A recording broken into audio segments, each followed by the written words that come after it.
Assalamualaikum warahmatullahi wabarakatuh. Pertama-tama yang terhormat kepada Bapak Fikriansyah selaku dosen pengampu mata kuliah Aspek Hukum Informasi dan juga teman kelas IPII 2A yang berbahagia. Di sini saya Indah Rahmawati selaku moderator kelompok 3 dengan materi kebijakan informasi. Sebelum lanjut ke materi, izinkan saya untuk memperkenalkan anggota dari kelompok kami. Yang pertama ada saya sendiri Indah Rahmawati sebagai moderator, yang kedua ada Habibati Farah Humairah sebagai pemateri, yang ketiga ada Lita Fiana Zulfatur Rofi'ah sebagai pemateri, yang keempat ada Naufa Alifian Julfa sebagai pemateri, yang kelima ada Ulfadatul Maisaroh sebagai pemateri, yang keenam ada Arini Nurul Aziza sebagai pemateri. Selanjutnya saya serahkan kepada pemateri. Di sini kita akan membahas tentang apa arti telematika. Telematika adalah singkatan dari telekomunikasi dan informatika. Kata telematika berasal dari istilah dalam bahasa Perancis telematique yang merujuk pada bertemunya sistem jaringan komunikasi dengan teknologi informasi. Istilah telematika sering dipakai untuk beberapa macam bidang. Salah satu contohnya adalah integrasi antara sistem telekomunikasi dan informatika yang dikenal sebagai teknologi komunikasi dan informatika. Selanjutnya akan dibacakan oleh teman saya. Bagaimana awal mula telematika? Pada awalnya, telematika dikembangkan di sisi internet ketika komputer mulai tersebar luas. Kebutuhan untuk bertukar data secara mudah turut berkembang. Kemudian, teknologi telekomunikasi tumbuh dan mulai menghubungkan komputer satu dengan yang lain sehingga lahirlah telematika. Telematika lahir dari jawaban atas keprihatinan yang terjadi pada tahun 1976 di Perancis. Pada masa itu, perkembangan aplikasi komputer telah merubah organisasi ekonomi dan masyarakat sosial.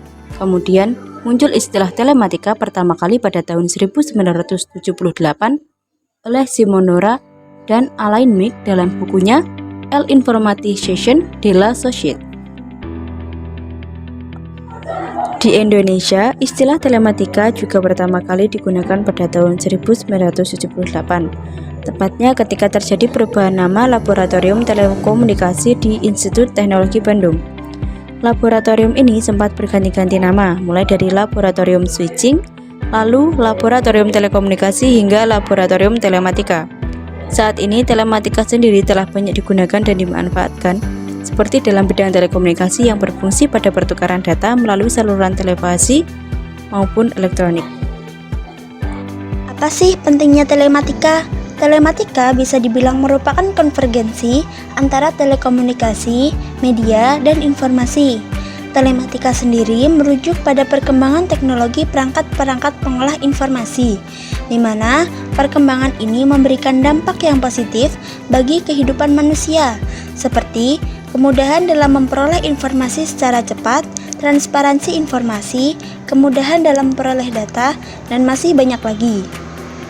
Telematika tidak hanya bisa dirasakan manfaatnya secara personal, tapi juga kelompok, bahkan dalam skala nasional sekalipun.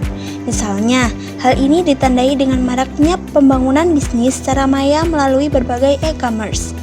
Selain itu, telematika juga banyak memberikan manfaat dalam bidang edukasi, misalnya dengan munculnya sarana belajar dalam wujud software yang memberikan pengetahuan dasar membaca, berhitung, dan informasi pengetahuan lain.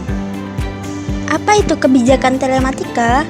Kebijakan telematika atau yang dikenal dengan cyber law adalah keseluruhan asas-asas, norma atau kaidah lembaga-lembaga, institusi-institusi, dan proses yang mengatur kegiatan virtual yang dilaksanakan dengan menggunakan teknologi informasi dan komunikasi atau TIK. Cyber law saat ini secara internasional digunakan untuk istilah hukum yang terkait dengan pemanfaatan teknologi informasi. Istilah lain yang juga digunakan adalah hukum teknologi informasi atau Law of Information Technology, hukum dunia maya atau Virtual World Law, dan hukum mayantara.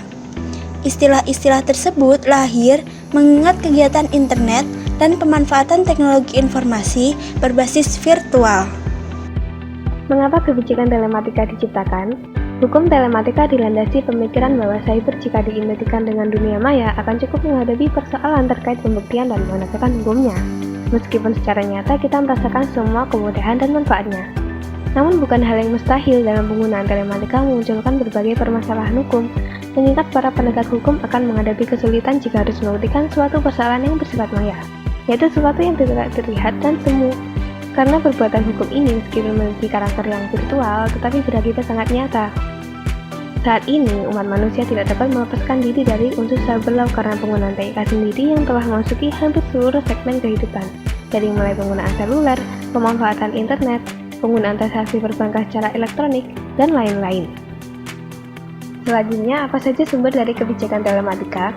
Sumber hukum telematika dapat dibagi menjadi sumber hukum yang sifatnya internasional, yang terdiri dari konvensi internasional publik dan perdata, kebiasaan internasional, dan regulasi yang berlaku secara internasional, misalnya Uniform Domain Name Dispute Resolution Policy. Di samping itu, terdapat beberapa pedoman yang menjadi rujukan secara internasional, misalnya UNCITRAL, atau kepanjangan dari United Commission on International Trade Law, Model Law on International Commercial Arbitration. Maksudnya, UNCITRAL berperan menjadi pedoman bagi negara-negara dalam membuat suatu hukum mengenai perdagangan elektronik atau e-commerce, dengan isinya yang tanpa mengikat negara manapun. Selain itu, terdapat juga sumber hukum nasional berupa peraturan perundang-undangan seperti UU ITE yang mengatur tentang perlindungan kerahasiaan data pribadi dan privasi di internet, keamanan dalam melakukan transaksi elektronik, larangan penyebaran berita bohong, larangan melakukan ancaman kepada orang lain, larangan mengubah informasi dan mengganggu sistem elektronik, serta sanksi pidana untuk para pelanggarnya. Baik, selanjutnya mengenai bagaimana hubungan hukum telematika dengan hukum lain.